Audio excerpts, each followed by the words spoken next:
children. It's episode 50 of this ridiculous thing called BloodHorse Monday. He's Sean, I'm Louie. Thanks for hanging out with us on yet another Monday. Yes, congratulations. Why do we call this BloodHorse Monday? Because we're very, very creative. Thanks for hanging out with us for the 50th time or for the first time, whatever you're doing. We really do appreciate it. Again, he's Sean Collins. I'm Louie Rabaut. Thanks for hanging out. Starting your week with us. You're welcome to join us anywhere around the planet, and certainly anytime that you are available, Sean. A cool show today, a busy show. Once in a while, these are the things that happen. Yes. Where we plan something, and then another person, and then another person, and then we have an editorial meeting, and then there's an idea here.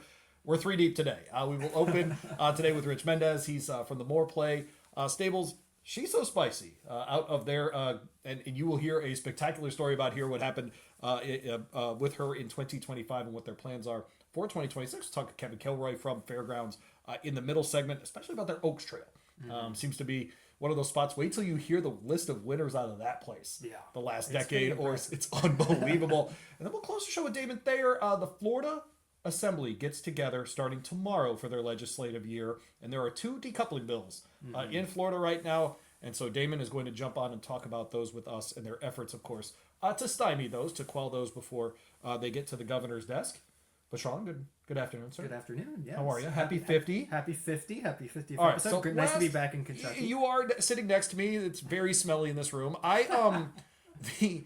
You talked up something last week on the show that you were going to bring to the show and unveil in the open, and here we are. I don't think I mentioned it on the show. Oh, you? Be a shock. I texted you about it. Okay, so I'm bad at dividing those things. Yes. I literally do 9 shows a week, if anybody's wondering. Do 9 shows a week. So one viewer that is on here. This is that a viewer.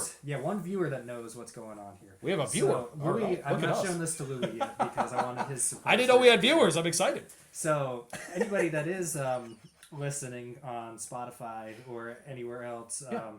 I recommend, if you want to see what I'm about to unbox here, hop on over to the BloodHorse YouTube or the BloodHorse Spotify channel, and you can watch the video. Otherwise, I will describe it to you after I get Louie's reaction. I'm terrified of this. Anybody that follows this podcast... There better not be a human body in that box.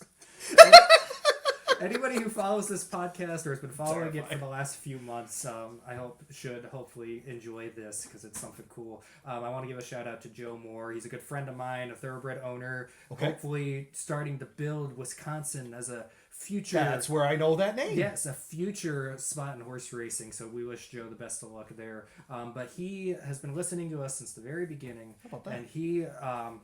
had the opportunity to send us something. So here's the box for those of you watching. Legitimate box. I mean, box, yes. And I'm going to... Terrified of this. Pull out. I was not ready.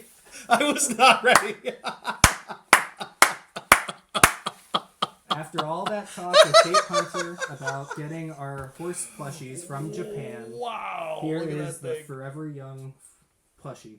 Amazing. From Japan, thanks to Joe Moore. Holy cow, man. Here is Forever Young as a plushie. Look at in the that BloodHorse thing. studio. BloodHorse Monday studios right here. We finally, oh my gosh, after all that talk. All right, he's pretty awesome. I'm not going to lie. That's pretty awesome. It doesn't stop there. What? There's more. We also have Ushpa Tesoro. Ushpa! What's up, Ushpa? Ushpa Tesoro has also made it to the BloodHorse Monday studios. As has Equinox. So Equinox has also made it. Why is Equinox so much smaller? What did Equinox do? We got the Equinox Junior version. Apparently, yeah. Oh. He didn't come over to the US. Right, that's awesome. I love that. I love that nose though. That's awesome. That's great. He got the size penalty for never coming to the US. that's what happened. And it's for like being a turf horse. It's like a weight knockdown in a handicap race, right? Yeah. But yes, so unveiled. Look at 3 of them. Yeah. So okay, so I gotta know now that we're privately building the Wisconsin breeding program. By the way, comment on YouTube which one you like the most, but also where should we set up the track in Wisconsin? Important question. I assume that'll just be a Tapeta thing because it's so cold. Yeah, right? if we do it in Wisconsin, if we could set it up near my sister's house so that way I have a free place to stay, that'd be great. Makes sense. Yeah, or Joe's place because now he's going to be required to what about just south of Milwaukee so the Chicago folks can go there? Boom. There you go. Boom. How about that? Here first. Those are incredible, Joe. It's a great job by you. I'm going to steal one just so Joe knows, and that's how that's going to go. Those are very cool, actually. We might have to put them on the... I do have shelves. I mean, I got a shelf. It is what it is. That picture of my wife can go anywhere that you want. We got Forever Young plushies now. sorry. Let's get the important I mean, things. yeah, I love our family and our marriage, but this is a plushie from Japan. Exactly. Why would I leave our picture up? That's ridiculous. So after, if you've been following along, if you're joining us for the first time, I promise you, this makes sense. I promise. Yes, we right. do talk about horse racing on the show, not just plushies. But this has been a recurring thing over the last few weeks, and so we're finally here. They are Forever Young, Ushba Tesoro, and Equinox. Man, oh man. All right, let's draft them. Top 3, go. I have to go Forever Young number 1. Okay. And Equinox 2. Okay. Okay. All right. Okay. I know probably Equinox should be number 1. I think he's probably number 1. But yeah. I mean, it's Forever Young. We all know that he's going to be our pick over here in the States. So I'm a fan of the Forever Young. Yeah. I like that guy. Yeah. He did all right. I think he ran the best race I saw this year. I agree. I still didn't vote him for Horse of the Year, but I agree. Somewhere Frank Aches is very sad. But there you go. So a plushie edition of the program. Again, we'll welcome our 3 guests in today. Louie was so concerned about what was going to be. I was terrified of that box. I was terrified of it. Well, and you did Does the it make thing. sense now? You did the thing. It was so smart. You did the thing where you acted like it was heavy. And it was not heavy. No. It's a great job by you. It really is. Well, Joe, shout out. Hope things are going well in Wisconsin. Thanks for hanging out with BloodHorse Monday. We mean it, by the way. Anybody that does hang out with the show, we appreciate it for sure. And we don't do the show for us, for sure. So I appreciate people.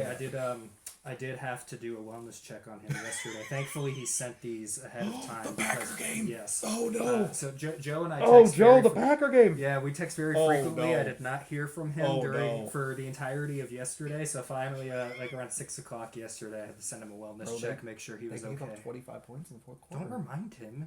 Do you want him to stop watching? He's sending us plushies. 6 teams didn't even score that many points. And they haven't played the games tonight yet. And I'm imagining one of the teams ain't scoring 25 points tonight. That's not good, Joe. And they signed his coach again. Like, LaFleur gets to keep going. Yeah. I don't understand at all what they're doing. Anyway, so hopefully for... They'll feel better when Aaron Rodgers plays horribly tonight. Or for all of our people that listen to us on Tuesday morning after he wins the game tonight, they'll be like, oh, that didn't happen. Hey, Sean doesn't know anything about football. Anything happened over the weekend that caught your eye? I thought Drexel Hill's comeback in the Wayward last was actually noteworthy. Yes. I don't know what level she's going to ever get to, but I thought that was straightforward, did what she was supposed to do. I thought that did stand out as one of those efforts. I think she's been very underrated this whole time. I really liked her win in the Busher. I think it was the Busher. It was the Busher. And I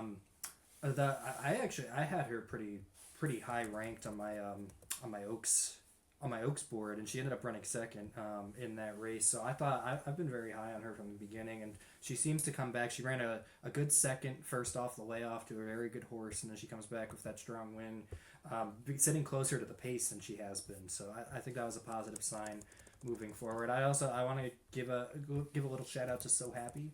I was just going to talk about that horse. Okay. Explorer as well. Explorer looked very good. No doubt about it. There's not going to be... We know who she is, though. Yeah. That one, we didn't learn anything, right? Yeah. The Drexel Hill, I thought, though, it was just nice to see her come off that layoff. Great spot by Whit Beckman. Mm-hmm. And just seemed to fit. I texted with him a little bit about it, and he just... You could tell. He was like, okay, yeah, this is who she is. This is what she can do.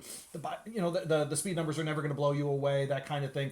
She's just going to be the horse that you saw on Saturday. But I think she could pick off a bunch of those kinds of those races, and especially, if Whit's willing to do if she's running in, I don't know, black type on Indiana Derby Day, or at the under like a 30 kind of card or something. Who in the distaff division scares you right now? Okay, so that's the other question: is how high up can she go in that division? I don't know, and so like so many runners that are starting their 4-year-old campaigns, it's hard to know what they're going to look like as older horses. She certainly falls into that category, but she was an interesting one. So Happy though, what do you? I mean.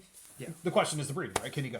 Yeah. Right. I mean, being by Run Happy, can you go the distance? But I mean, Mike Smith sounded pretty confident after the race that he could. I think they're going to go. Off of that. They're going to go for it. He looked like that 7 furlong. Like he wasn't tired at the end. I know Boutain kind of looked a little green down the stretch. He was lugging in, but once he got straightened out, So Happy still then pulled back away from him and increased that margin between the two of them. So I did really like. I thought So Happy's win was professional. I've said it on the show before. When you see.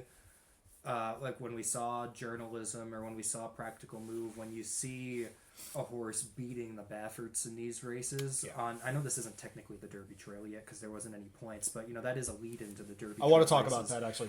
That's usually the sign that we have a pretty legit horse on our hands is when you have somebody else coming in and winning these races against the Bafferts. This is the Derby Trail. Yeah. I don't care. This is the Derby Trail. Do you know who it's the Derby Trail for? Butane. You know who it's the Derby Trail for? It's the Derby Trail for Greenwich Village. And what they found out, by the way, about Greenwich Village is all of the turf breeding on that horse, the horse should be on turf. Yeah. Acknowledge Me Please is a very nice horse, but I think we saw the best as a 2-year-old. So Happy is the question mark here. Can Baffert stretch out Butane is the other question.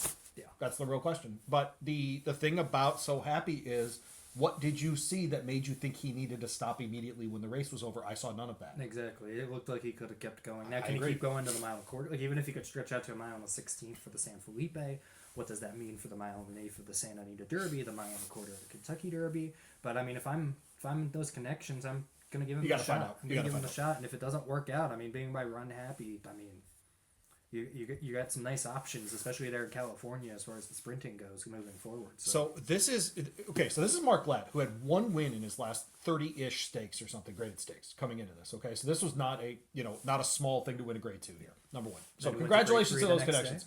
Right, and then Coach turns around and does it again. Right, I mean, birthday week. That's he made a good wish on birthday day. Did okay this Happy weekend. Birthday, Mark Ladd. Shout out but this is an interesting one to me because the works are all what you would expect for a horse that he is going to stretch out. So in California, I feel like, especially at Santa Anita, we see more of the 6 furlong timed workouts with younger horses than we see in other parts of the country.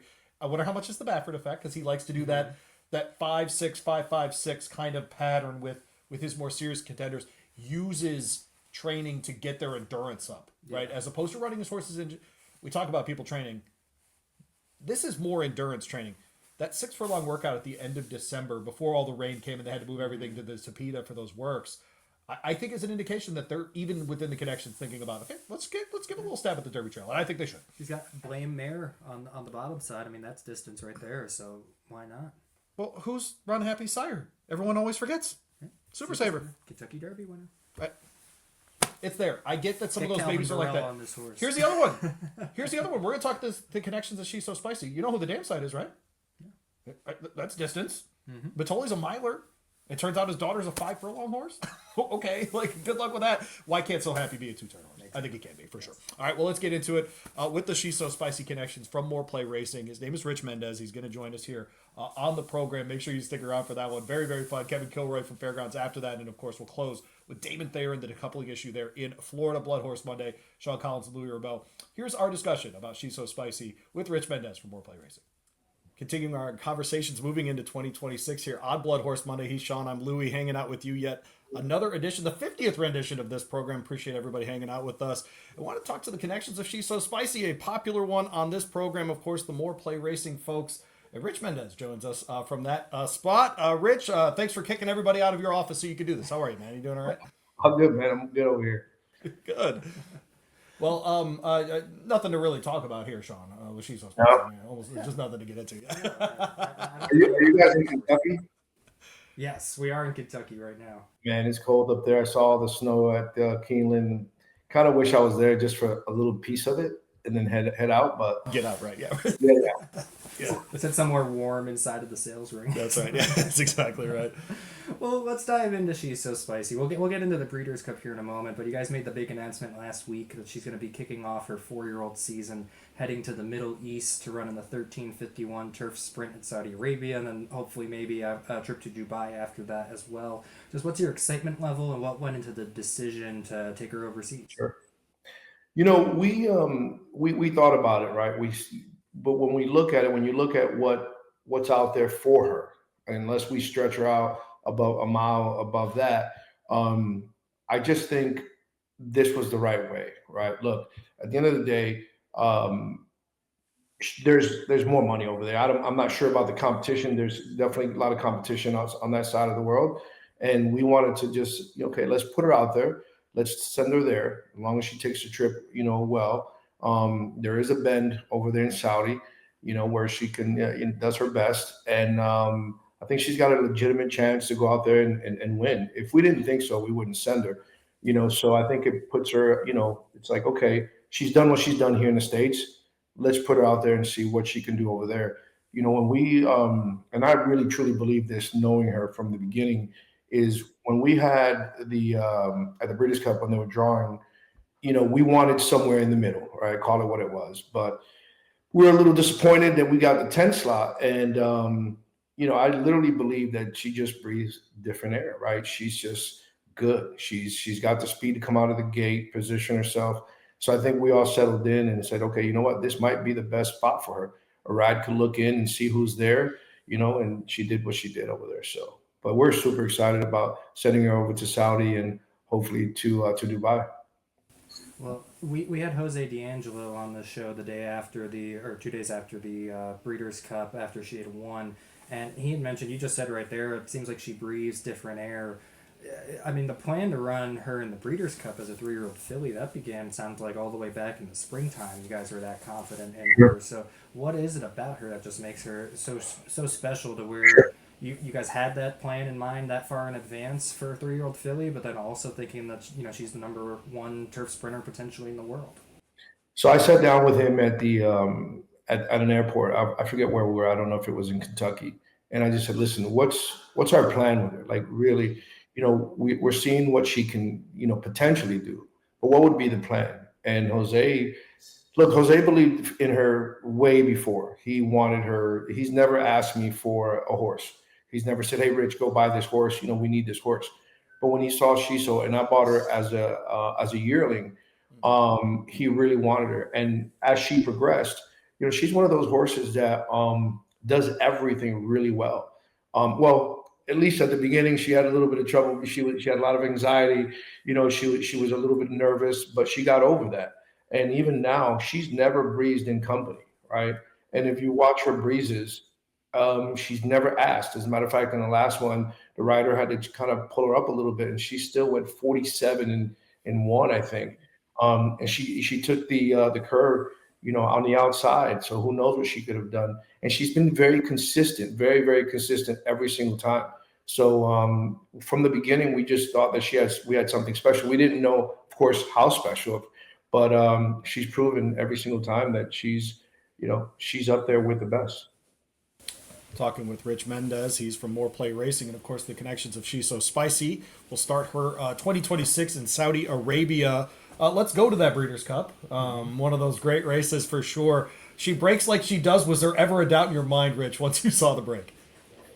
Man, you just never know, right? Like, you go into the Breeders' Cup, it's all a man. I hate to say it's a dream, right? And we've got it tagged all over our motto and all of our stuff that we've ever done, even in the music, right? It's always dream. Our farm in Ocala, it's called Always Dream Equine. So we dreamt, and we knew that if she breaks well to the front at 5 furlongs, it was going to be hard to catch her. And no one caught it, or at least in Spanish. I told when I spoke to Rod in the paddock, he says, I'm gonna turn her on and turn her off, and and that's what he did. So yeah, look, of course there was nerves, there was everything, but we knew if she broke well and she broke comfortably, she could sit off, maybe second. She'd have a really, really good chance. But in the video, I'm asking Jose, are the fractions too fast? Are the fractions too fast? And he's like, no, the faster the better. So yeah, we just knew, once she got to the front, it was going to be hard to catch her. All right, so I have to ask, because we were there. Our set for BloodHorse was overlooking the paddock there at Del Mar, and our mutual colleague Barry Spears was with us. And he's not the kind of guy to rush to the window based on a paddock pick, but he saw Shisospicy right before the race and said, she ain't losing this one, buddy. So he ran to the window. You know what's funny? Even in the paddock, did you have that sense? Yeah, so I was literally Cameron. He's our managing partner, right? My son-in-law, and I said, when she was there at Del Mar, she fit the spotlight. She was shiny. She was on her toes in the paddock. It was like she was meant to be there at that moment. And some of the announcers, and I get kind of hyped up a little bit. They said they didn't know if she was fast enough to compete. And as I'm walking off, my son reminded me, and he said, they said that she's not fast enough. And even in the the post interview, it kind of, I'm not gonna lie, it rubbed me a little bit the wrong way that people doubting her, and I get it, but yeah, man, it was all exciting. It worked out perfectly. We got to be right up front with some of the camera crews, caught everything from, even more special is Jose and his dad, me and my son and my grandson. So it worked out perfectly. I had that same kind of moment at Keeneland, I think it was a week and a half ahead of time when I was there for her last breeze, and I was like, yeah, she ain't losing this thing. I think I remember asking Jose a question about her, and I think I asked Irad the question too, and they both kind of gave me the same answer. I was like, is she going to be able to be part of the pace in this one? They just both looked at me and went, they're not faster than her. Yeah, and Jose was confident, man. Every single time I'd ask him, I was like, Jose, listen, don't hype me up. Is this real? And he's like, Rich, and we were at the auction. He told Brian over at Gainesway, and Brian, he's like, she's gonna win. That confident. And Jose, when he tells me something like that, it's because he really feels it. Look, he's the trainer. He's supposed to know. He's supposed to, at least have an idea. But yeah, she, like I said, she fit the whole, from the California vibe, the big spotlight for her, and she was on her toes. She just looked like she was ready to go, and sure enough, she was. And that same weekend at Keeneland, you were there at the barn. I think I spoke to you briefly, and I maybe just asked you a quick question about the fact that she was scheduled to be in the Fasig-Tipton sale after the Breeders' Cup was over. I could tell at that point, even before the Breeders' Cup, it didn't seem like you really wanted to part ways with her. I know there were other partners involved, so that's a big decision. But ultimately, she RNA'd at that sale. You guys ended up buying out the rest of the partners, Qatar Racing. How important was it to you to keep her in the Morplay racing stable? It's crazy because we didn't know, right? We put a number before. I had said some crazy number to Brian, and he's like, she needs to win the Breeders' Cup. She needs to win it, and she needs to win it decisively to be able to bring that kind of number. And he was pretty much spot on. But we realized that she was our brand, right? What we represent in the sport. She's fast. She's got a look to her. She's and at the end of the day, she's part of our brand. She's what's making Morplay. Here we are today. Doing this podcast. So we didn't want to get rid of her. I don't even want to tell you what crazy reserve we put to make sure that she didn't sell. No one's but yeah, watching. You should probably tell us, Rich. Right? That's what it was $8 million. It was $8 million reserve, and my son, we got a clip of it, and he's like, she's gonna sell. I was like, no, it's okay. But you know what? That was real money. The $5.2 million, that was real money, and Qatar Racing was a good partner. Took her over to London, but they had their thinking and their business model, and I was okay with it. And we parted friends. Well, you speak of her as kind of being your brand. I want to give Morplay Racing credit. Your guys' social media team online is probably one of the best in racing from my perspective. You guys do a great job of promoting the racing, not just promoting your own horses, but trying to teach people what horse racing is, trying to reach that broader audience. You come from kind of that music background. How much has that kind of played into your business thinking with the horses, whether it be in buying the horses, whether it be in marketing Morplay Racing? How much has that really kind of bled into your racing involvement? Yeah, look, I think it's a lot of it, right? Because we did one of the things that we did really well in the music business that put us in the spotlight was marketing. But I feel that we've reached a plateau on the horse racing of that. And there's a lot of people that say they want, that they want change. But what's funny is that no one's actually reached out to us. And I feel that we're doing as good a job, if not, and I hate to say better, but just a good job at marketing to people that are not in the horse race business, right? Everyone knows this is how, whenever you go bet, they know how to do it, right? But it's, to me, if you want to bring more eyeballs, if you want to bring more fans to it, it's like you market to the people out there that really aren't involved in the sport and see, the great things that it brings to me and my family, right? So I'm hoping that one of these days my phone will ring and be like, hey, let's sit down, let's see what we can do from a marketing standpoint for the sport itself. So we'll see, but it definitely is part of what we do. My son, he's really, really good at visions and putting them together. And then my nephews are the guys that behind the scenes that do a good job. And we try to, when we do it, we also put the times that we don't win, right? Because you don't win a lot more than you do win. So we're trying to adjust some of this stuff. We'll be at the big races this year, but I appreciate everyone saying that, and we just want to bring new fans to it and let people see how much joy it brings to us and how much fun it is overall. Rich Mendez, Morplay Racing, of course, describing the family nature of the operation out there. I wanted to ask, with the trip to the middle, to the Arabian Peninsula between Saudi and Dubai, is there essentially going to be a two-part season for her this year? One where she is overseas, and then maybe try to shoot back to Kentucky Downs and then the Breeders' Cup again. Yeah, look, that's the plan, right? If we decide to send her to Dubai because it is a straightaway, great. But if not, she'll come back, maybe run in Saratoga. She loved the Saratoga area when she was working over there. We run her there and then go to Kentucky Downs. Look, there's even a possibility that I hear, and again, it's a lofty goal, is to run her 2 times at Kentucky Downs. In the male on the male side, and on the female side. Look, we'll see because we want to make sure maybe give her a rest in between. When we come back and take her into Kentucky Downs, and then not racing her again, of course, into the Breeders' Cup. But we'll see what she's going to tell us when she's ready, because she's a filly that she doesn't need to breeze every week. And if you notice, if you go back and look at her breezes, we give her 10 days, 2 weeks off, and she's ready to go when we put her out there. Speaking of ambitious plans potentially for racing, you made the declaration when you announced it on FanDuel that you would love to see an opportunity for a Shisospicy versus Kaying Rising match race if it were to come up there. I know Louie's very excited for that. I would be very excited for that. have they given you a call, the Kaying Rising team? Is there? No, man. Look, they haven't. I would say it'll be hard. It'll be difficult unless he goes to Dubai and we go to Dubai as well. But the consensus is that he'll run us off the track, and it's like, wait a minute, have you seen her run? Yes, I know he's an older horse. I know he's got 16 in a row, but he hasn't had Shisospicy in any of his races. And look, again.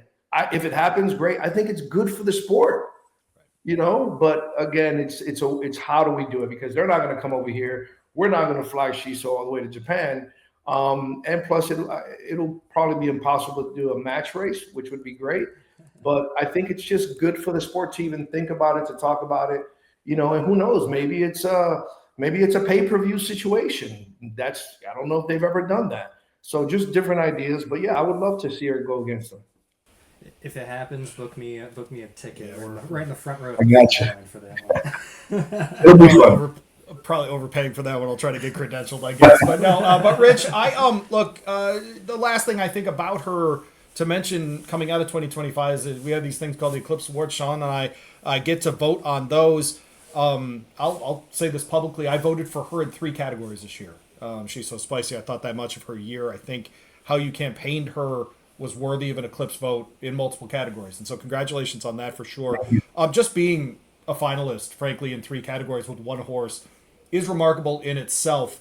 If she does win an Eclipse award, what does it mean for Morplay? Listen, it just solidifies that hard work and good relationships are the way to make this happen, right? Because so many people have told me, Rich, I've been trying to get to the Breeders' Cup for so many years, and maybe we've gone to the Breeders' Cup, but we haven't won one.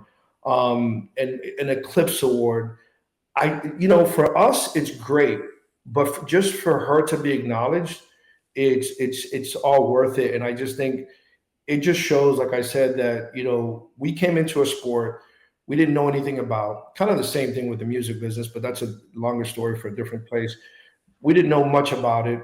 We went into the auctions, we met people, and she was one of the first ones that we bought. And, we had good success with No More Time when we first got into horse racing.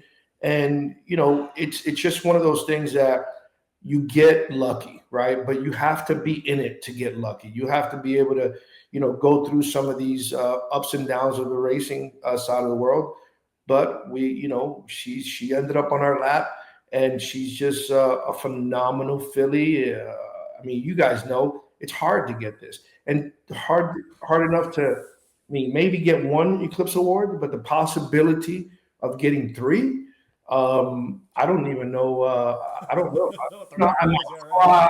I don't know, man. It's great. I think it's also great for the sport to have a new racing team like ours, be successful a little early, and at this level, I think it just shows that it can be done. You don't need millions and millions and millions of dollars to be successful. I mean, at least that's what I feel. Look, I bought oh my gosh, what's his name? The Intimate Ship, Urban Legend, for $1.3 million, Yep. and did not pan out, unfortunately. Shisospicy, $200,000, and she pans out. So what an amazing ride. Look, real quick story. I remember when she won her first race, Donato Lani hits me on text message and he says, "This is a special filly. She's going to take you places. Hold on to her." And he was exactly right. She's taken us to a bunch of different places we would have never thought we would be able to get into. Well, we'll get you out of here on this last one right here.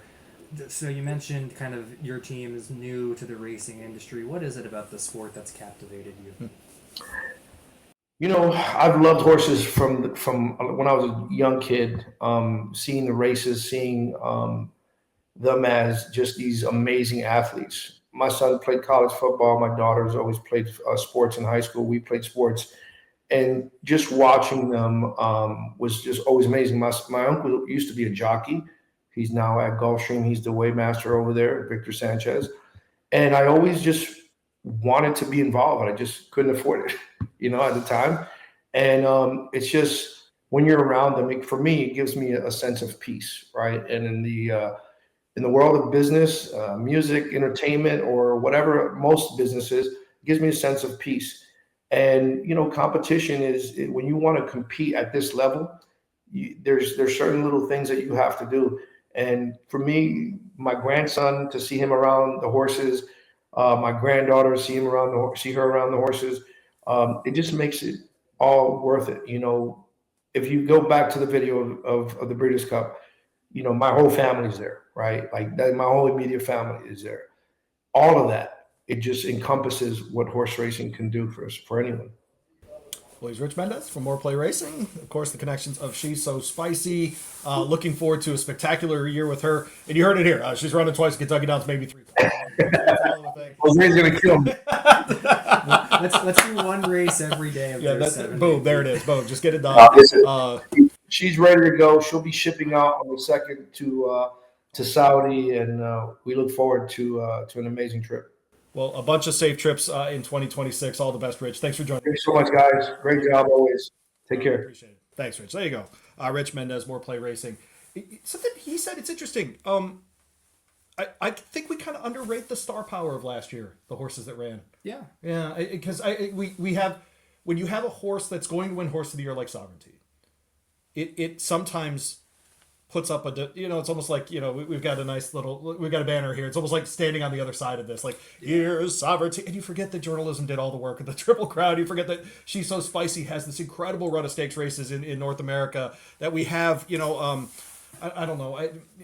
I don't know, Rebels Romance comes over, like these sorts of things. We had a bunch of stars last year. Yeah, and I'll also add in addition to Sovereignty, we also had a superstar in Torpedo Anna returning. Right, that's a good one too. Yeah. So kind of those two, it really seemed like were the dominant forces as far as what pulled the attention. But yeah, She's So Spicy had a fantastic year. I was lucky where I had seen her a couple times in Kentucky ahead of time, so I was able to kind of follow along. I know the trip to Royal Ascot didn't work out, but I was able to kind of follow along. Made sure that I was up to watch her race in Royal Ascot, and then when she came back at Kentucky Downs, was excited for that. And she was one of those horses that I feel like maybe for some people that don't pay as much attention to the turf sprint division, they maybe finally kind of caught her toward the end of the year. But watching her develop throughout the entire year, and you've heard from Rich, you heard from Jose when we had him on a few weeks ago about just the early expectations on her, that they knew she was going to be a good one. Now seeing it pan out, it's pretty incredible. And she's got a good plan going for this year that can really kind of elevate her to that next level. She's able to knock off these trips overseas, and she comes back, if she can continue dominating, if it does work out where she can run both those races at Kentucky Downs, beat the boys and then beat the girls a week later, have, you know, both of those going into the Breeders' Cup. I mean, you're looking at a horse of the year candidate. No doubt about it. The other part of it is she's now the rule that dismissed the exception at Kentucky Downs, because she and AG Bullet ran so well at the Breeders' Cup. Yep. So whatever happened at Kentucky Downs as far as coming out of those races, we saw it in the Jessamine, we saw it in the Breeders' Cup. Horses are just coming out of Kentucky Downs better. So a guy like Rich can look there and say, our horse can run twice and still be a competitor at the World Championships. Yes. That's a real thing we can do. And frankly, it makes sense too if the Breeders' Cup at Keeneland, travel's different, man. You don't have to get out to California. You don't have to go to New York. You don't have to do those things yet. Everything's right there in that our little thing here in Kentucky. It sets up interestingly for her. And frankly, the only thing I ever worry about with horses going to the Arabian Peninsula is when they come back. That first race, that second race, sometimes just takes time to get their legs back underneath them. How she bounced back from Ascot, I'm not worried about her. Yep. That's the other part, right? We've already seen this, frankly, that she goes to Ascot. It's not the race they want. It's not the outcome they want, at least, excuse me. And she comes back, she's just fine. Well, we also saw Jose, how he handled Ben Tornado as well, coming out of his long and was willing to go to ownership and say, this is what the horse needs. And when you've got a guy like D'Angelo, you have to trust him, right? Exactly. Yeah. And you know, as far as the two races at Kentucky Downs, I know some people might hear that and think, what? But that's been a successful thing No the last doubt couple about of it, years. yes. I think I had one article on it this year. There was like 5 or 6 horses this year that had run in like a stake or a very high level allowance in the first couple days, and they were coming back on the second weekend, and almost all of them hit the board and several of them won. It's just a place that when I've talked to some of the connections over there, like it just seems like once the horses get into Kentucky Downs, just the atmosphere of it, you know, kind of out in the open, Yes, absolutely. open air barns. Joe Sharp talks about that all the time. Yes. The atmosphere just really seems to relax horses, and Yes. you can kind of get that second race out of them potentially as well. They hold their form for that week, and they're in an environment where they're happy for that week. Well, and Rich points out something too, which is they're on a 10-day schedule with her. That's already her lifestyle, right? Yeah. I mean, she's on that kind of rotation anyway, so that makes sense that they can go twice at Kentucky Downs. I think we're just at a different point in just the history of that place. Yeah. I think people used to work from, we're either going to the British Cup or we're going to Kentucky Downs. Now guys like Morplay are saying, we're doing both. Exactly. And I think that's going to be a trend going forward. Yeah, and we talked about Kentucky Downs a couple times during the fall as far as that record with no horses had come back to win Breeders' Cup race until Shisospicy. Horses running at Kentucky Downs now are not the same horses that were running at Kentucky Downs 5 years That's ago. also So a part of it, that's going yes. to be something. Those turf races are going to start getting picked off left and right by these Kentucky Downs horses. I think that's probably correct. Another place that gives us many winners later on is the Fairgrounds. We're going to be doing a little bit of a series on the Oaks Trail through the Fairgrounds, which I think is very, very fun. We'll welcome in Kevin Kilroy from Fairgrounds. We'll do that next. All right, it's Mardi Gras season down there in New Orleans, which means it's also Derby prep season and, of course, Kentucky Oaks prep season as well at the Fairgrounds. He's Kevin Kilroy, of course, at Trust Your Luck on the socials if you want to go find him there. He's on the track feed every single day there at Fairgrounds, one of his favorite spots in the entire world. So always happy to get a hold of Kevin around this time of year, man. How are you? Doing good. You know, I'm still in Kentucky. Oh. Bearing this cold, but heading to New Orleans tomorrow. So excited to get down there and get the boots on the ground. There you go, getting back to the Bring track. some of the warmth back up with you. It was nice here for a bit, wasn't it? It really was. No, he's not wrong about that. That's exactly right. We wanted to have you on because, you know, this time of year with guys like Sean, all we do is talk Derby Trail once in a while, nice to kind of mix it up. And, you know, one of the things that's developed over time, and certainly the general track through New Orleans used by so many top trainers, so many top connections, both to the Derby and to the Oaks. But boy, Kevin, I was doing a little research for this segment with you, just the most recent winners. I'm not skipping anyone. I'm just giving the most recent winners list of the Rachel Alexander Stakes. Are we ready? Good Cheer, who we know what she did last year. Tarifa, Pretty Mischievous, Turner Loose, Clariere, Finite, Serengeti Empress, Monomoy Girl. That's a pretty good list. It's a pretty good list, Kev. Yeah, we're lucky. We're fortunate.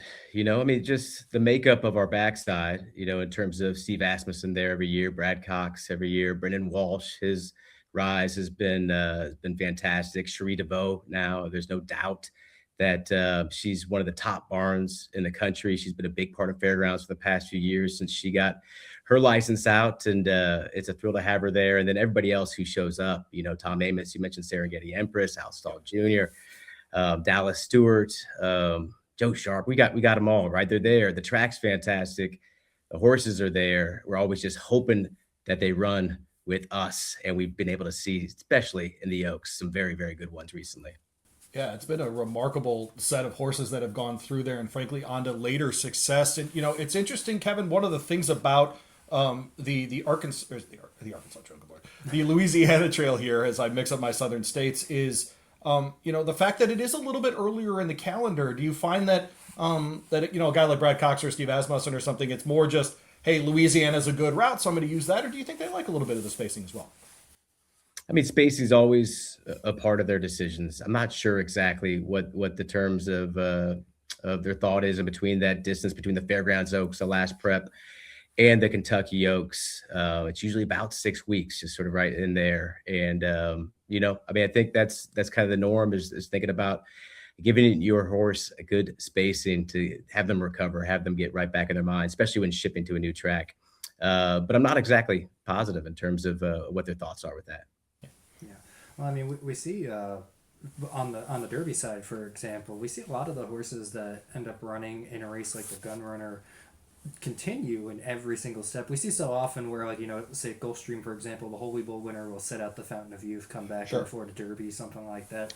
But it really does seem like these Fairgrounds horses on the Oaks and the Derby side, they're kind of hitting every single spot as they're going forward. You think about Steve Asmussen's done that the last couple of years with Epicenter, with Trek Phantom. I imagine Chip Honcho, he's back in this weekend, so that might be the plan for him as well.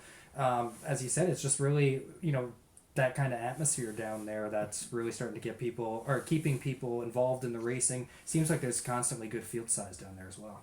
Yeah, the fields are great. I mean, Steve talks about it a ton. His talking point over the past few years since I've been there is that your last race is not as good as the one you need to run next time, right? You've got to develop from race to race.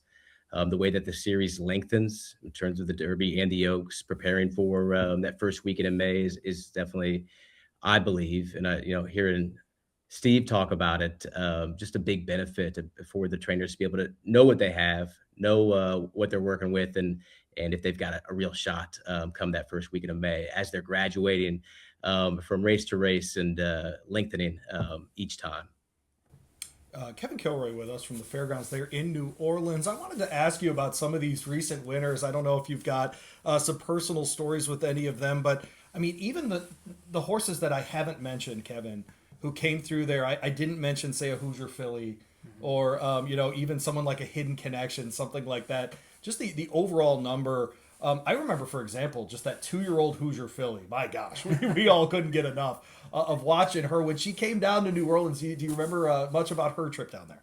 Oh yeah, that intelligent gray, right? She was too smart for her own good, and maybe tricked her connections, tricked the bettors for sure. I remember after she lost I believe it was the Silverbulletday when she did debut. Maybe it was the Rachel, but that I just was like, I'm never betting one of these overhyped horses again. I just get sucked into it, but it was cool. It was so much fun to have her on the grounds and be able to tell her story, and she was magnificent in the morning. She really was. She was just such a high cruising speed filly that you can't blame everybody for getting so excited about her. So, I mean, as many of these fillies that we celebrate because they were able to graduate, they were able to go on and do more. There's so many that are just a part of the story, part of the fun and the thrill of being a part of these races that lead up to it. So Hoosier Filly, she stands out in a big way. Absolutely. She did get another stake win, another couple of them eventually, right? She kept on coming back for more.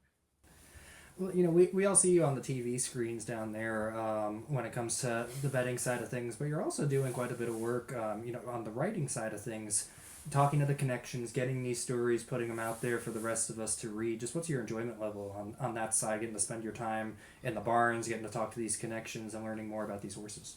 Sean, I mean, I think we're like-minded in terms of we're beasts of the backside. It's just for me to be able to be there, to be talking with everybody, be up against the rail, and get the hype. As much as a bettor, I sometimes wish I didn't hear some of the hype, because it does drive some of the prices down, etc. To be able to be a part of telling those stories is an honor. For me, this sport is one that I'm looking to preserve and celebrate and honor all the people who put their energy and time into it, whether it's the owners, but more specifically the horsemen. And so being a part of all that and getting the sense for what we've got down there.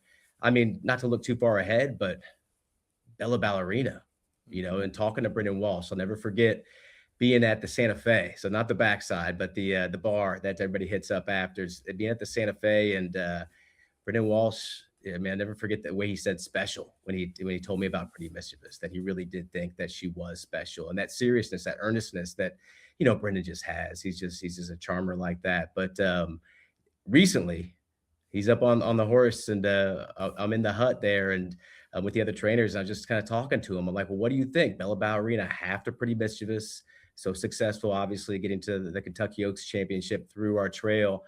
I said, Brendan, do you think she's as good as Pretty Mischievous? And he said, I don't see any reason why not. And that classic sort of Irish grammar, right? I don't see any reason why she's not. So she could be just as special as her sister. She's gonna, they're targeting the Rachel Alexandra. She's been back on the work tab. That's the goal for her.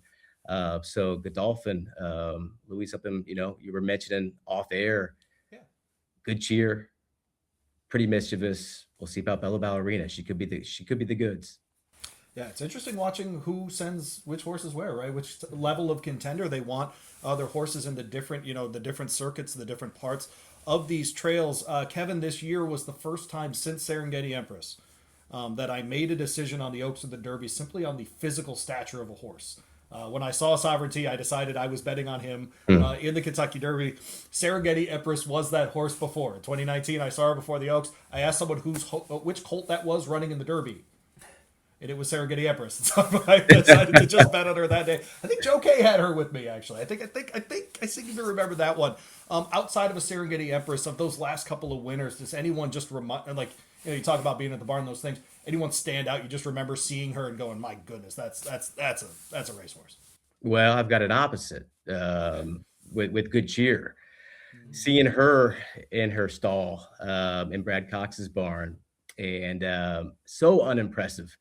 I mean, she's nice, obviously she was strong, she was fit, they did great work with her, but her body wasn't there in the same way that some of these other 3-year-olds are. Like Simply Joking was on the trail last year. She was a monster, for Whit Beckman. In Good Cheer, she really just didn't have it. I remember just seeing like, oh, she just looks, like a little thing, right? But she had that mind. She had that mental maturity that Cox would talk about all the time. Just that she was just so much smarter. She was so handy. She was so responsive to Louis Saez. Louis would talk about it too, being aboard Good Cheer. So there's all that maturity that you're looking for, right? In terms of physically, mentally. Some of them have it one way. Some have it both ways. Simply Joking, she was a monster for sure. South Lawn, she was a good looker, winning that Fairgrounds Oaks ahead of her run in the Kentucky Oaks. Tarifa, she was just a nut, watching her train in the mornings. She would just, she would not necessarily calm down or relax for her rider. She was always very, very eager, especially in the works early on. So she was lacking a little bit of that mental maturity, but she had it physically. That's sort of the fun thing that you want to get a sense for, right? Do they have that full package? Because when they do, they're special. They're uber special. So that's comes back full circle to Sean, what we're talking about. Talking to the connections, talking to these horsemen, getting a real sense of what they think they have is so much a part of it. Well, I know you're going to be doing a lot of talking with the horsemen this weekend. Obviously, we have the Lecomte Stakes on the road to the Kentucky Derby. We have the Silverbulletday on the road to the Kentucky Oaks. The Lecomte, kind of the big story there, I think, is Chip Honcho coming back from the gun runner. We'll see what he's made of. He's stuck wide in the outside gate in the Silverbulletday. We have Taken by the Wind coming back from her win in the Pocahontas. Just what are your impressions of these fields going into the weekend? And I know you maybe haven't had the chance to sit down and do the handicapping yet. Is there anybody that's catching your eye going into this weekend? Yeah, I mean, Sharita Bowe's got a pair in each, right? She's got Mesquite, who is just a minor sort of, I don't know, they thought possibly could be 6th, just not maybe 100% on the gun runner day. So he scratched ahead of that one, but he turned out to be fine. They were just being precautious. But he'll be joined by Golden Tempo. And man, seeing him in the paddock, you get so many different looks of horses. You're looking at their physical, right? You're trying to get a sense, but sometimes the eyes, sometimes what's sort of glowing behind the eyes is really one of the neatest things that you can find with these thoroughbreds. And that's what I saw with him in the paddock ahead of his debut. Get it done going 6, which, the connections thought that maybe he could win at 6. He was talented, but really they knew he'd be better going longer. So I'm excited about that. Atropa, and as well as White Smoke. White Smoke is one that I was hearing about before she was about to debut. She did get scratched on that Stars of Tomorrow 2 card at Churchill Downs, but she did debut with us, and she looked fantastic.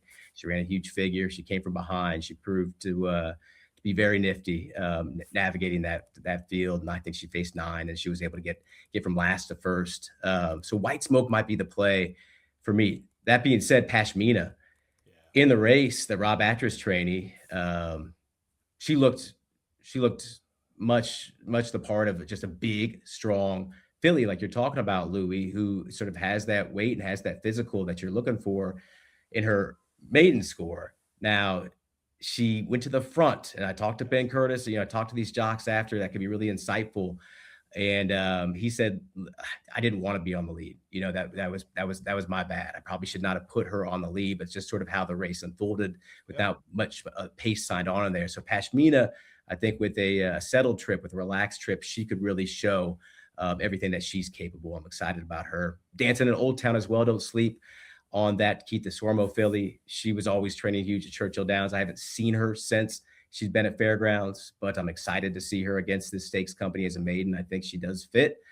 And then along those lines, Crown the Buckeye. 4-1 in the morning line for the Lecomte. Mike Maker, trainee, Ohio bred, most expensive purchase, I believe, in the history of thoroughbreds for that state. Jareth said he was really tiring at the end. So I think the distance is a question for him. It's a big time question. Maybe he needed that race to be able to sort of move forward from it to get more. But I definitely wouldn't be backing him to get it done here in the Lecomte, knowing that distance is a question for Crown the Buckeye. Well, he is Kevin Kilroy. You can hear him again Friday morning on my radio program on ESPN Louisville if you're so interested, 10:20 Eastern time, ahead of the Lecomte and the Silverbulletday. Kevin, we really appreciate you jumping on. I'm sure we will knock on your door once again before the Derby or right after it, I'm sure. So we appreciate you doing that, buddy. Have a great and safe trip down to New Orleans. Hopefully the weather's nice for you, and we'll talk to you soon. All right, thanks, guys. Thanks for celebrating our road to the Kentucky Oaks. It's special down there. Hopefully we find another good one. Yeah, I'm hearing you, man. I no doubt that you will. Frankly, based on the historicity here, so hopefully exactly that. Thanks, Kevin. Thanks, guys. There you go. BloodHorse Monday rolling along. Sean Collins, Louie, Rabaut. It is a thing, too, and he kind of mentioned it in passing there. I always watch where people are sending their horses that are serious about that first weekend in May. Godolphin is all in on New Orleans. Yes. They are. They are just all in on it, and it is unmistakable at this point. Now, I'm sure part of it is Brad Cox wants to be there, and he's comfortable there. He likes it. He likes to set up whatever. Brendan Walsh likes being there, etc. Still, that's a giveaway to me, man. I think that's a sign that they're not only a good path to the Oaks. I think it's a desirable one.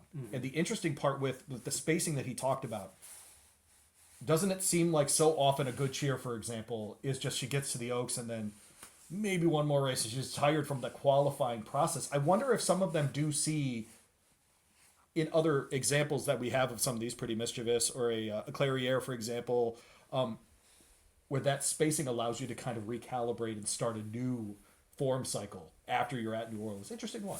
Yeah, definitely. And I mean, that Oaks Trail has just been so dominant the last couple of years. Every year you got to look at who's coming out of Louisiana every single year when you're looking at the Oaks. And as you said, that's the kind of the major spot where the Godolphin horses end up, mainly because that's a kind of Brendan Walsh and Brad Cox's main base. But even with, like, we're seeing Brad start to go a little bit more into Florida this year.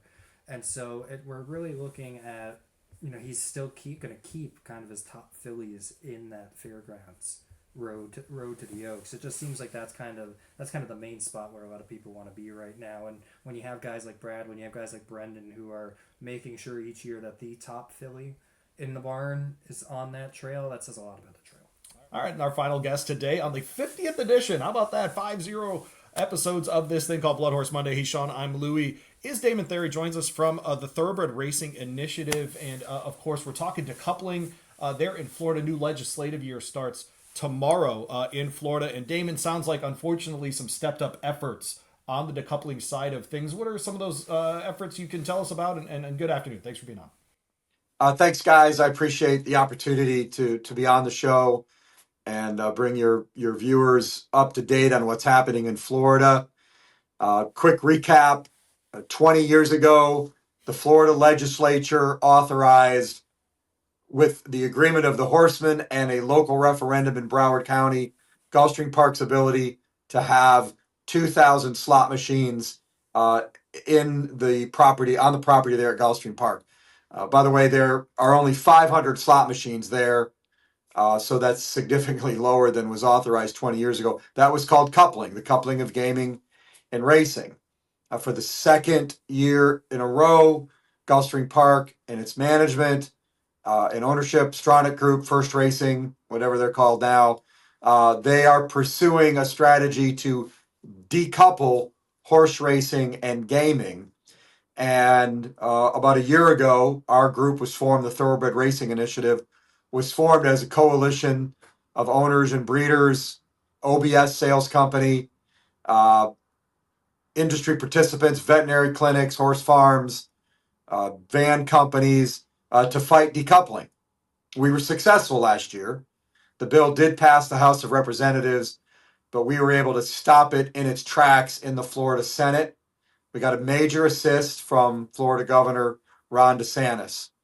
We had a feeling that Gulfstream Park would not go quietly in its effort to decouple its racing license from gaming. And that's exactly what we're seeing as the session begins tomorrow in Tallahassee.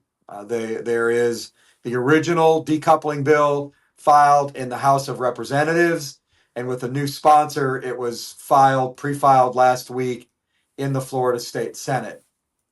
We believe we are in a stronger position today than we were even a year ago. A year ago, we were scrambling to put together a coalition. Now that coalition it has had a major legislative victory and is still joined.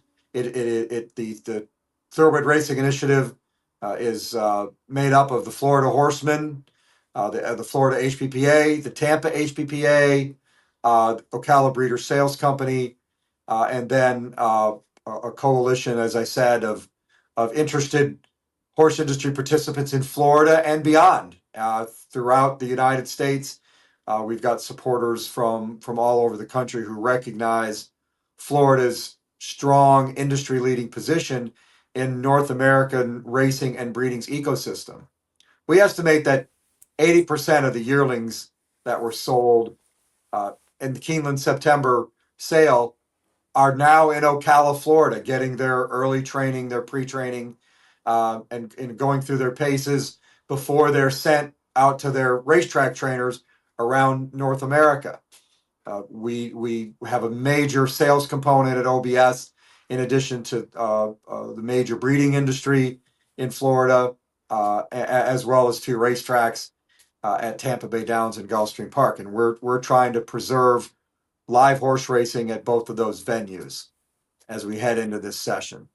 Yeah, this is, I appreciate, and Damon Thayer with us. Damon was in our state senate here 22 years, 12 years as the majority floor leader here in Kentucky, and was involved a lot. If you've heard those things around, the Kentucky, Thoroughbred Development Fund and the historical racing, sort of options here in Kentucky, Damon was at the forefront of many of those things. And so what I appreciate, Damon, in that piece there, especially toward the end, you mentioning, man, this isn't just racing at Gulfstream Park. To have a state bred program, you need a place to run, right? And to have, all of those jobs that go around in Ocala.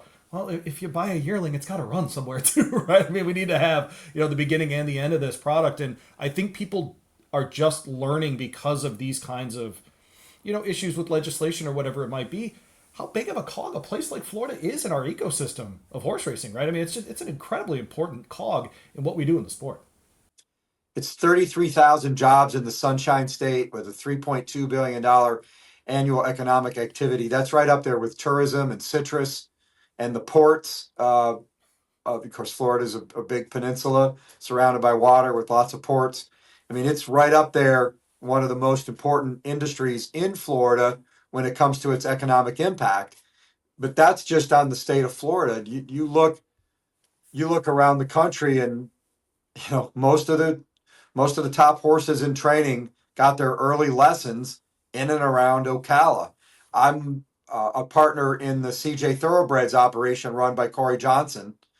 We've got a really nice Canadian bred colt you may have heard of named Tom's Magic, and we race 2-time Grade 2 winner Hang the Moon.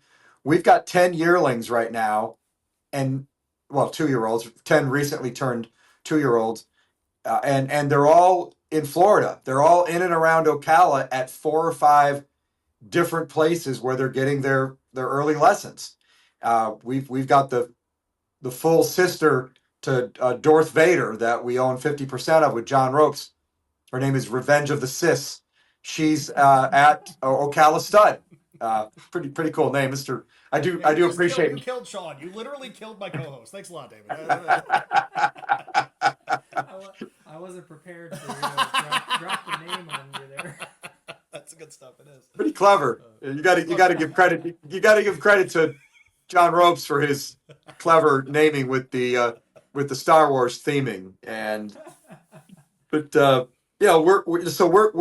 we're paying bills right now to a bunch of different farms to board and give the early training to these 2-year-olds, and there are thousands of other entities just like ours doing the same thing. And so you've got the racing side at Tampa and Gulfstream Park. You've got the training centers like Palm Meadows, Palm Beach Downs, Payson Park, all the training tracks in Ocala. Then you've got the like Cassie Training Center. I mean, Mark is on our board, and he's a dual Hall of Fame member, and he's one of the top trainers in North America. His operation is based right there in Ocala at the Cassie Training Center. So then you've got the breeding, the stallions, the brood mares, the foals. I mean, it's pretty impressive down there, and we can't afford to lose that as part of the ecosystem for racing in North America. And that's what's at stake here. I mean, we're not just talking about the $6 million a year that the gaming operation at Gulfstream Park generates for Gulfstream Park purses. I mean, this is a serious economic enterprise, not only for Florida, but for the rest of us who participate in racing and breeding in the United States and Canada. And so we're doing our best to fight it. We're well prepared. We're well prepared to. Well, we've been talking with legislators during the off season. We've engaged in the political side. We've done fundraising for legislators. We hosted an important member of the Senate in Kentucky last summer with a visit to Ashford Stud, Comore America, to see American Pharoah and Justify and see that operation. And we've had legislators down to OBS, and we continue the education. And I tell people, since I retired from the Kentucky State Senate last year, I've been invited to give speeches and talk to horsemen's groups and the Tucson University of Arizona program in Tucson. And I tell people that wherever you live, if you care about the future of horse racing, you got to remember horse racing exists because a legislative body somewhere in your state at some time in your state authorized it. Horse racing exists by statute, authored by legislatures, and then is governed by a regulatory body, usually a racing commission. And everybody has one senator and one representative who represents them in their state capital, unless you live in Nebraska, which has a unicameral legislature and only has a Senate. But everybody has, in the other states, you've got one of each. And you owe it to yourself and the industry you love to make sure that you reach out to the people who represent you in your capitals so they understand the economic impact of racing in every state where horse racing is legal. And so we're trying to energize, and we do have an energized coalition to tell that story and to defeat decoupling and try to figure out what the future is for horse racing in the Sunshine State. So you mentioned earlier you guys now have kind of one experience under your belt now with getting this defeated last year, and you just mentioned all the things you guys have done in the in between then and now as well. What do the next couple of weeks, the next couple of months look like as far as once Congress kind of starts meeting and discussing these topics? What do those next couple of weeks look like on your end? Yeah, it's gonna come at us fast and furious, Sean. The Florida legislature starts this week, and it will be over by the running of the Tampa Bay Derby, which is March 7th. The last day of the session is March 6th. So it's going to be fast and furious now and into February. I predict that based on the signs we're seeing, that the decoupling bill will start moving right away in the House of Representatives. Normally in Florida, a bill has to have 3 committee references before it can go to the floor for a vote. They've already given it 2 references in the House, which is a sign by House leadership that it plans to fast track the bill, just like they did last year. So our strength, just like last year, remains in the state Senate. We have several allies there who we believe will help us defeat the bill and make sure that it doesn't see the light of day. There are then, of course, we have a very strong ally in the governor's mansion and Governor Ron DeSantis. He did a press conference last year and then came to OBS. He came to the auctioneer's podium lectern at Ocala Breeder Sales and spoke out against the bill and is a strong supporter of the horse racing and breeding and pre-training industry in Florida. And so we think we're going to have to rely on that again. Mike Rapoli was a big supporter of ours last year. He's very close friends with Ron DeSantis. He was a major contributor, maybe the largest contributor to the Ron DeSantis for President campaign. They're very close, and that was Mike. Mike gave a major assist when we needed it, and Governor DeSantis was a big part of our effort to defeat the bill, and we're probably going to have to do that again. If the bill comes up in committee, we'll be prepared to testify against it and to tell legislators why they're making a mistake on supporting this bill. There is a symbiotic relationship in Florida and a number of other states, most racing states, between some form of gaming and parimutuel racing, and both do better when they work together. We know as a matter of accepted intelligence that on live racing days at facilities that have some form of expanded gambling, that their numbers go up. Here in Kentucky, you go to Turfway on a live racing day, the action in the HHR gaming hall is going to be stronger. I used to do consulting at Hoosier Park and Indiana Grand. When people came out to the races, there's a percentage of them who stay to play the slot machines. Along with Corey Johnson, I do consulting work in Iowa for the HPPA there. I go to the races at Prairie Meadows a lot. They have a full-blown casino and sports book. You can see on the days when there's live racing that the numbers go up. There is, as I said, a symbiotic, important relationship between racing and gaming. We want to make sure that we continue to preserve that in Florida and not get the camel's nose under the tent as a signal to other states to perhaps take the same steps. It just happened in British Columbia at Hastings Park, where the government just pulled the plug, said, you're done. We're not giving you any more of a supplement from expanded gambling. And so there likely is not going to be any more racing at Hastings Park. We saw what happened and is happening in Chicago with the shutdown of Arlington Park and things not looking very rosy at Hawthorne. The ownership there is not proceeded, even though it has a legal right to build a casino there. So, it's not just about Florida, guys. It's about the entire racing and breeding industry on this continent, and I appreciate the opportunity to talk about it today because I want people to understand how important this is and how hard the Thoroughbred Racing Initiative and our coalition is working. We've got breeders and owners and farm owners and van companies and veterinarian clinics, and the two major horsemen's groups. Everybody in Florida is working all in the same direction, except for the two racetracks that are pursuing decoupling. Well, there you go. Well, he's Damon Thayer. Again, thoroughbredracinginitiative.com if you want to check out what they're working on there. And Damon, I got to say, and I'll close with this, it feels like this, and you talking to legislators, is like so many other things in horse racing. If we just did a little education, I think we'd be in a lot better spot. And it sounds like much of your time with TRI is spent educating people about 33,000 jobs, about that kind of income, comparing it to things. I think like comparing it to ports is a really good idea. This is the kind of work that we're talking about, right? And so I appreciate all of that, but it does seem like, man, education's sort of the key with all this, is it not? Yeah, we were on the back foot. Gulfstream Park got a major head start, and sort of pushed its narrative on a couple of key legislators and really had some momentum at this time last year. I mean, the decoupling bill was going to pass last year until our coalition got in the game, and we were able to push back pretty hard.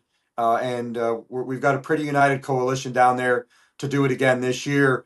And, at this stage of my life, preaching the gospel of the agricultural, economic, and cultural benefits of horse racing seems to be my lot in life right now. And I embrace it eagerly and I'm excited to do it, and looking forward to many trips to Tallahassee over the next 2 months or so to help spread the good news and help organize this coalition to fight and defeat this decoupling bill.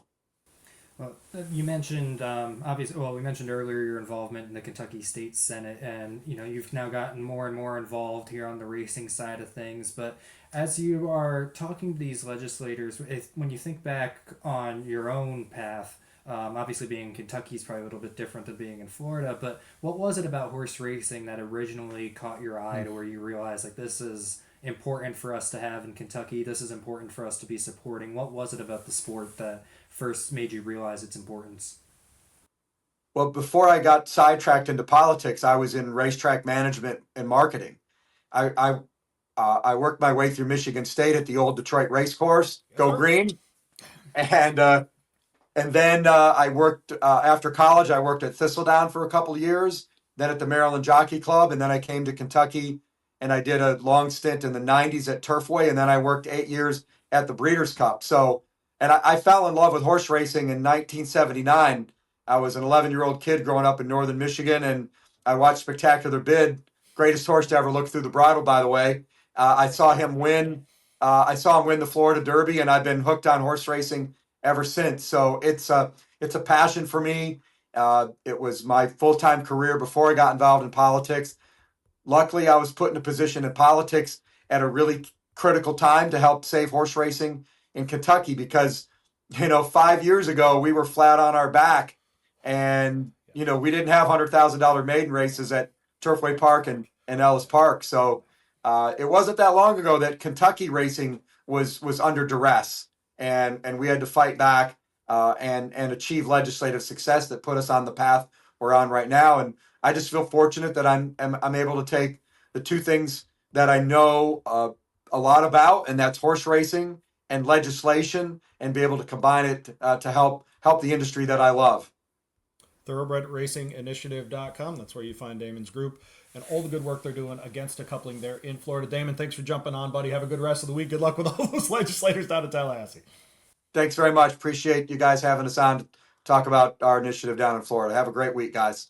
All right, thanks, Damon. There you go. Damon Thayer with us on the program. One last thing I wanted to say about that conversation that he said, and I wish people who are the I wish the alarmist folks would hear what he just said was Kentucky 5 years ago, 6 years ago, flat on its back. And he's totally right.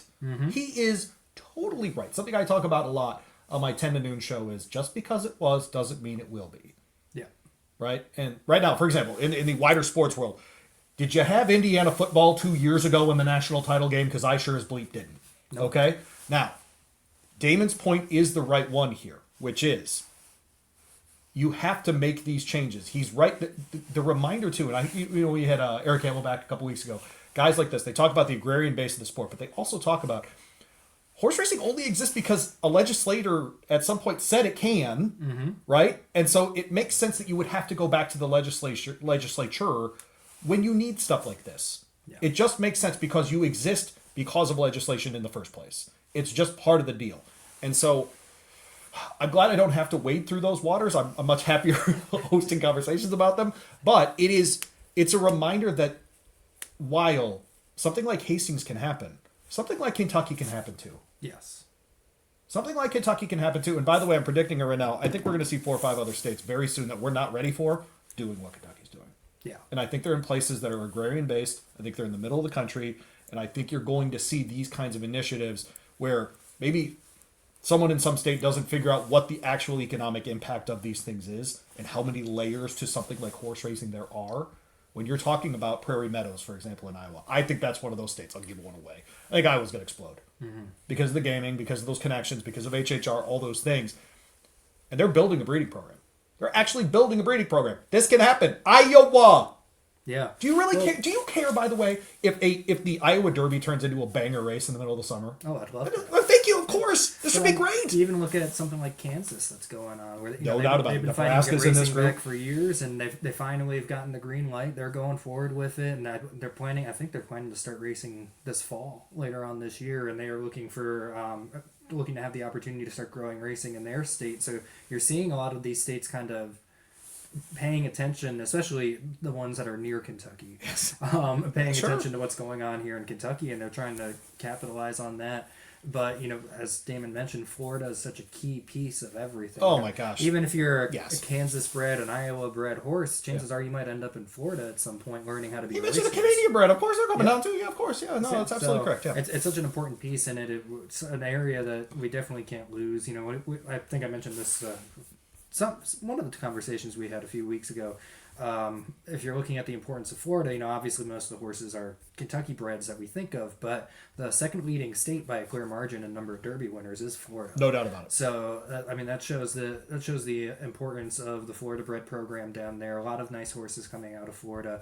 You can almost kind of, when you're looking, you think all the time, like when you're looking at some of these big races, you'll be like, oh, he's this state bred against a bunch of Kentucky breds. Yeah. You don't have that thought when it's a Florida bred against Kentucky breds. It's like, yeah, they're going to hold their own. So it's an important piece of everything that goes on in horse racing, and it's a fight that's worth fighting to save what's going on down there. And I think maybe Eric mentioned it a couple weeks ago or when we had him on, but it's also one of those things where depending on the results of Florida, you could see where maybe another state is kind of having an idea right now, and they're watching what's happening in Florida. That's absolutely correct. Domino effect is legitimate. That's right. Yep. That's right. And I think education, it's like so many darn things in this sport, is it not? Yeah. Educate a better, educate a legislator, educate, someone who lives in the town with a racetrack. I don't know, like whatever it might be, right? Just whatever. Education, the former teacher says. So there you go. Yeah. Plus, I'm only 44. I need to do this for a while. I know. I'm only 26. I know. I just got a college reminding degree me that you could be my kid. Yeah, no, that's right, dude. Thanks a lot, Sean. I appreciate it very much. No, but his point that he made, I was in college while the historical racing stuff was going on, in the equine business program at U of L.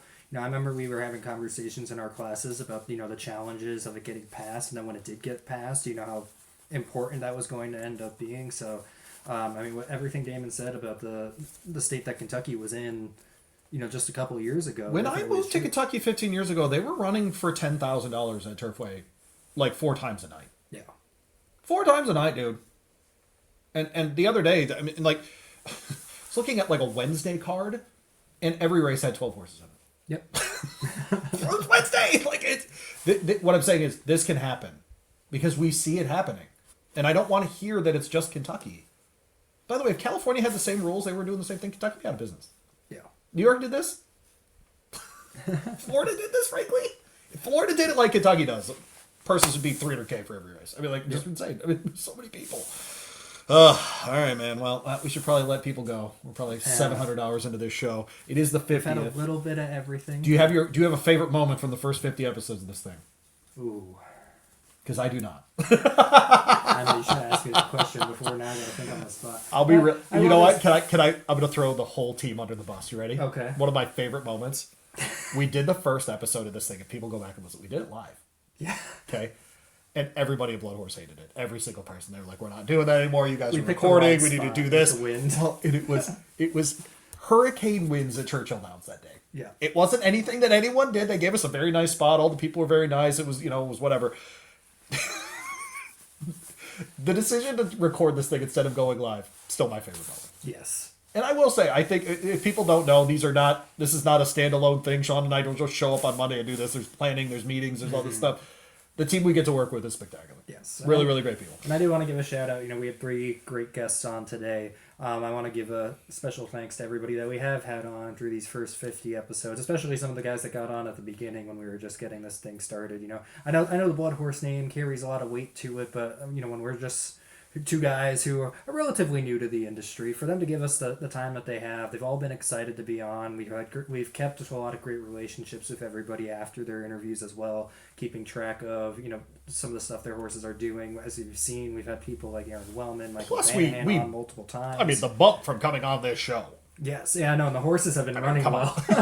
so there's that part of it too. You want to make sure you come on. But, Right before a big race, get on here. That's yes, right. But I think we've done a good job of kind of spreading the wealth as far as what we've been talking about. We've had jockeys, trainers, owners, breeders. We've had people involved with the legislature, like we had Damon today. We've had people involved with the racetracks, like Kevin Kilroy, like we had Matt Dinnerman on a couple before the Haskell, and we've had a wide range of people, and hopefully you guys as viewers, as listeners, hopefully you've been enjoying everything along the way, and we've been helping you navigate the last year of horse racing a little bit better. So I'm a liar. I do have a favorite moment. Okay. It was when Brooke Smith and I put arm around each Yes. other right after the Breeders' Cup Classic, and for 60 seconds we walked to the owner's enclosure and we talked about the last race of Sierra Leone after the best race I saw this year. Yeah. You know what? That was it. That was the moment. And I know it wasn't like on this show, but it was for this show. Yeah. And so this show gave me that moment. We played That that was interview. it. We definitely played it, and I looked like an idiot at the beginning. It was great. All the things. Yeah, Yes. I gotta say I did really enjoy my interview the next morning after that with Jose D'Angelo. Yes, that's right. Having Ben Tornado be part of Well, that his interview team, as well, and I mean, like, having yeah, the team be part of it's that great. was special. Being at the barn with the Sovereignty and the journalism teams after the Triple Crown races as well, giving their time, because if you don't know, they all do their big press conference when they first get there the morning after the Triple Crown races, and those can go on for 15-30 minutes sometimes, and for Bill Mott and Michael Banahan and Michael McCarthy and Aaron Wellman to then on top of that give us an additional 10-15 minutes to talk about the race for the podcast. We definitely really appreciate that. I have learned in this industry that everyone 20 years older than me is a big liar. That trainers don't want to talk and that they're not interesting. Trainers will talk. And they're interesting. And they're interesting. That's right. Yeah. No, And there you go. we must be And there doing are- something right, because here's the Forever Young plushie. So we must be doing something right. if Thank we you, get Joe. these, so. Oh man, that's wild stuff. Well, there you go. Episode 50. Put the magazine thing up so that I can talk about the magazine. If you do not get BloodHorse magazine, head to you can get the QR code at the bottom of the screen if you happen to be watching on YouTube or on Spotify. But if not, head to bloodhorse.com. There's a magazine tab at the top of the home page. You can also sign up for the daily, top of the homepage as well. The daily comes to your email every morning, totally free. Start your day with BloodHorse that way. But hey, with the magazine, comes to your house once a month, make your coffee table look beautiful, and of course, get the stallion registry as part of that as well. If you think you wouldn't enjoy a stallion registry, you're wrong. That's actually not true. Will Sean be replaced by a plushie as my co-host? Find out next week. The BloodHorse is dedicated to the improvement of thoroughbred breeding and racing for over 100 years. Don't forget to like, subscribe, and save BloodHorse Monday on all your platforms. For the latest news, analysis, and insights, visit us at bloodhorse.com. Thanks for listening, and we'll see you next week.